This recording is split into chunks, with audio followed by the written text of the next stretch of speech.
శాశ్వతశాల ఇది నా యేసు నివసించశాల. నాకు సాక్ష్యం ఏమంటే, నాకు ముగ్గురు కొడుకులు పెద్ద కొడుకు ఉన్నాడు.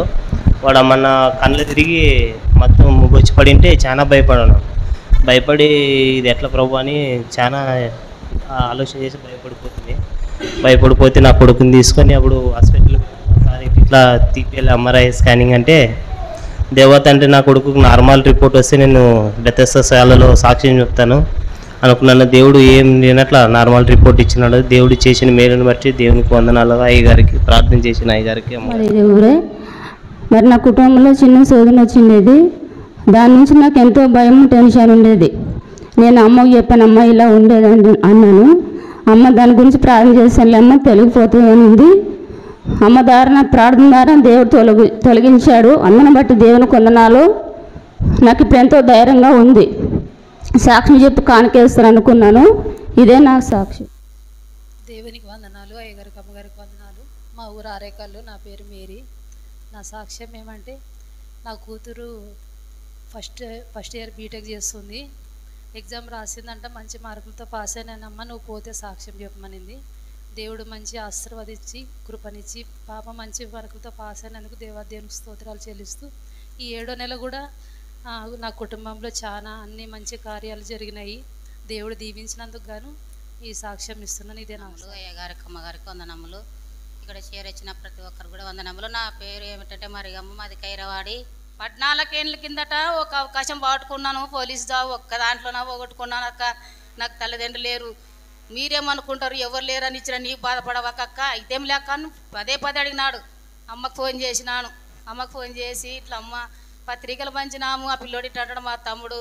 అంత అయిపోయింది, ఖాయమైంది, అంత ఎంగేజ్మెంట్ కూడా అయిపోయి 8 నెలల పాటు అవుతుంది అంటే, ఏం కాదులే అమ్మా, శుభకారణం వెనక్కి చేయరాదు, చెయ్యి, ఏం కాదు, అవిదవుతుంది, దేవుడు ఇస్తాడు, అదవుతుంది ఇదవుతుంది అంటే, అప్పుడు మళ్ళీ పిల్లని ఫోన్ చేస్తే ఇట్లా సినా ఏం కాదులే, పెళ్ళైనాక కూడా వస్తుంది, రావాలనుకుంటుంది. జూన్ అంటే జూన్ ఓటు అయితే రాసినాడు. బాగా హైదరాబాద్ అవతల వేసినారు అక్క అంటే, బాగా రాయని అమ్మాయితో ప్రార్థన చేపిస్తుంటే అప్పుడప్పుడు రాత్రి అదే ప్రకారంగా పిల్లోనికి మరి నిన్న మాకు తెలిసింది మంచి శుభవార్త.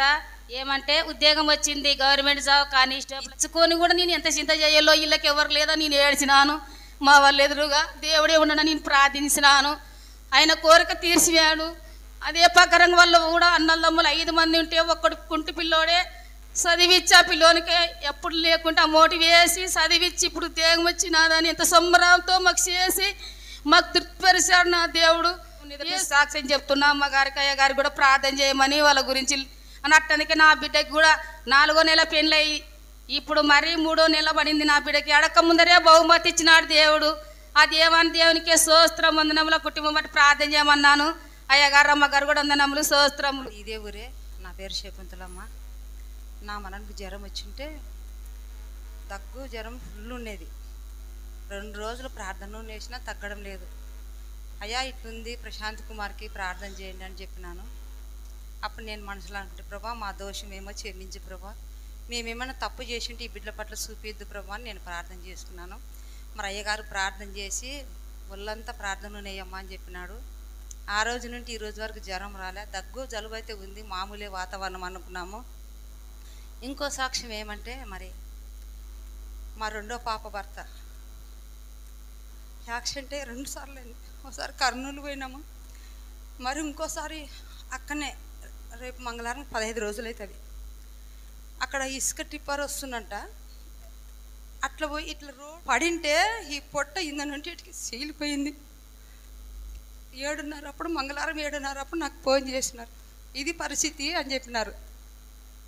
నాకు వెంటనే ఇదా ఇసుక రైతుకు మతికొచ్చినాడు, మరణమవుతాడు, బతకడు అని చెప్తున్నారు. అక్కడ ఫోన్లు చేస్తే 8 గంటలప్పుడు అయ్యకి ఫోన్ చేసినాను. అయ్యా ఇది పరిస్థితి అంటే, అమ్మా నువ్వు ఏడొద్దు, ధైర్యంగా ఉండు, నువ్వు ధైర్యంగా ఉండు, దేవుడు మేలు చేస్తాడని ప్రభా, ఒక్క మాట అనుకోండి. నాకు అసలు ఆగడం లేదు, ఏడుపు అయ్యే చెప్పుతుంటే కూడా ఆగడం లేదు. ఏమవుతారు, ఎలా అవుతుంది అక్కడని దేవుని దయ వల్ల ప్రార్థన వల్ల చక్కగా ఆపరేషన్ జరిగి మరి ఇంకా కుట్లు ఉప్పలేదు.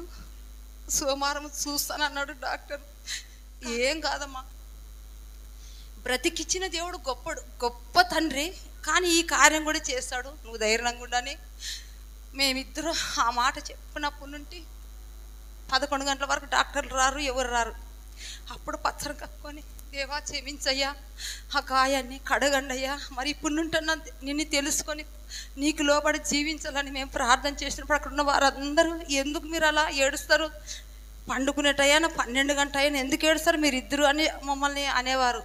లేదమ్మా, దేవుని ప్రార్థిస్తున్నామంటే మీరు ప్రార్థన చేస్తున్నట్టే మమ్మల్ని కూడా అడగండి, మా పేషెంట్ని కూడా. అంటే అందరి కోసం చేస్తామమ్మ, మా బిడ్డ కోసం ఒక్కరు కాదని చెప్పినప్పుడు మేము ప్రార్థనను చూసిపోయి మరి వాళ్ళు కూడా అక్కడ అంటించినప్పుడు ఒక ఆయనకి సంపూర్ణంగా స్వస్థించి మరి ఆయన డిసైడ్ అయిపోయినాడు.